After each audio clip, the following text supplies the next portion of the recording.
Hi everyone, it's Vera from Visuals. I hope you're all doing well. In today's video, we will be reviewing the Moza AirCross S gimbal. So priced at $259, this gimbal is aimed more at smaller mirrorless cameras, and it's perfect for enthusiast shooters that like to have a lightweight setup. So we will be testing this gimbal with our Sony a7R III with the Tamron 17 to 28mm lens, which is well under the 1.8 kilogram payload. So Moza very kindly did send this gimbal to us. It's not a paid or sponsored video, so all thoughts and opinions are fully independent. But a big thank you to Barry from Moza for sending this to us. So let's have a look at what comes in the box. So inside you have a pretty nice carry case.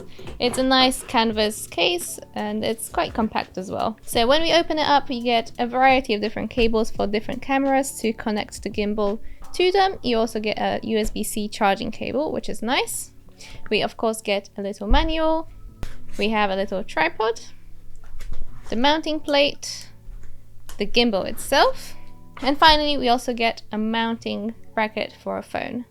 At the bottom of the case, you can actually get rid of all this styrofoam, and you get little dividers as well, so you can arrange this however you like. Taking a closer look at the gimbal itself, for $259 USD, you get about what you would expect. The handle is made of plastic with two small rubber grips and a texturized handle. The rest of the gimbal is made of metal with some white plastic inlays.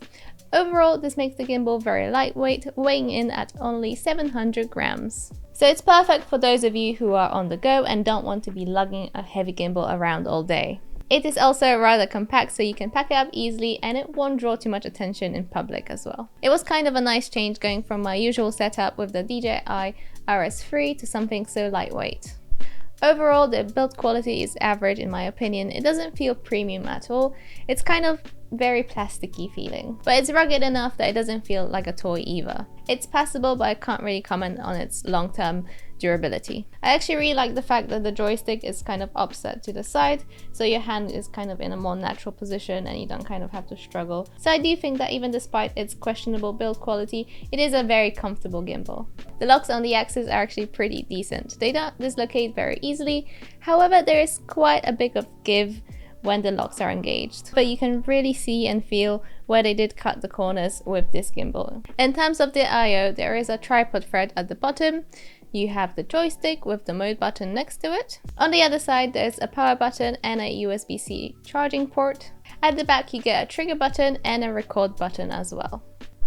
And finally, at the front, you get a very small screen to access all your settings. The menu itself is a little bit clunky, but you do get used to it after a while. Again, it's nothing to shout home about, but it's fine. When it comes to balancing the camera on the gimbal, the whole process is actually quite straightforward. I didn't find myself needing to reference any additional guides to the instructions provided in the leaflet. With a heavier setup, it might take you a little bit longer to complete the whole process, as there is less room for error.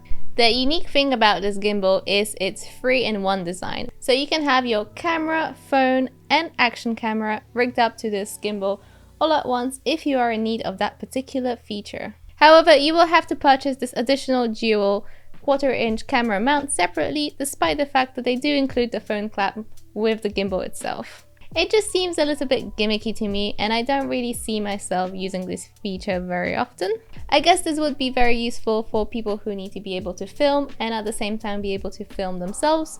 For example, if you were doing a vlog and you wanted to intersperse the footage of your surroundings with yourself. Or if you're someone who needs to compare footage from different devices as well. However, there is nothing stopping you from doing this exact same setup on a different gimbal. There are some limitations. For example, you can only shoot with all three devices if they are positioned horizontally, as the action camera has to go at the bottom of the mounting plate. It is also a lot harder to balance this gimbal with all the additional devices. Moving on to performance, it actually wasn't too bad. Even with the Sony a7R III, the gimbal still performed really well. Whether I was walking or running, I was still able to get usable footage. You can flip through the different modes very quickly with the side button, and they all performed as they should.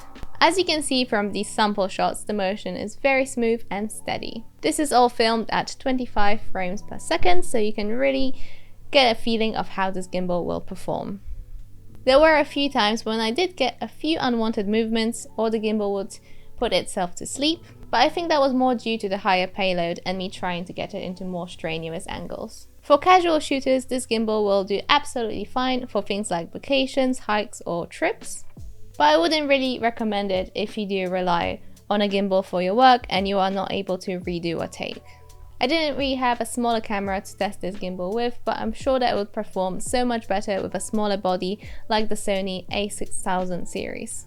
For casual use though, the gimbal does get the job done, but compared to the DJI RS3, you can really feel the difference in quality. I know that it's not really a fair comparison because of the price difference, so this is just something that I have to compare to it right now, but I do understand that not everyone needs a heavy duty gimbal like this, not everyone wants to be walking around with something so heavy all day, so this gimbal is really perfect for anyone who just wants a light setup. Overall though, for only $259, this gimbal is very decent. I would say that you probably get even better results with a smaller APS-C sized camera.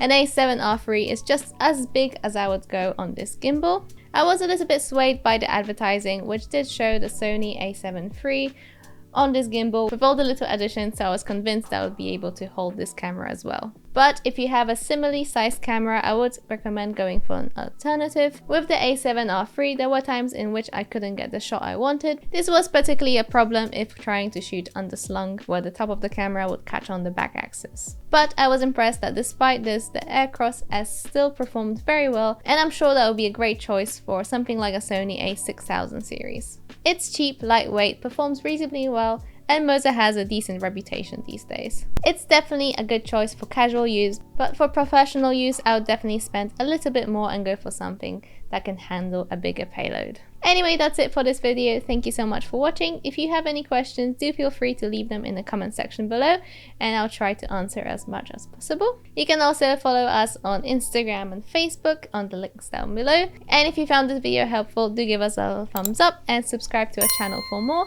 And I'll see you guys on the next one. Bye!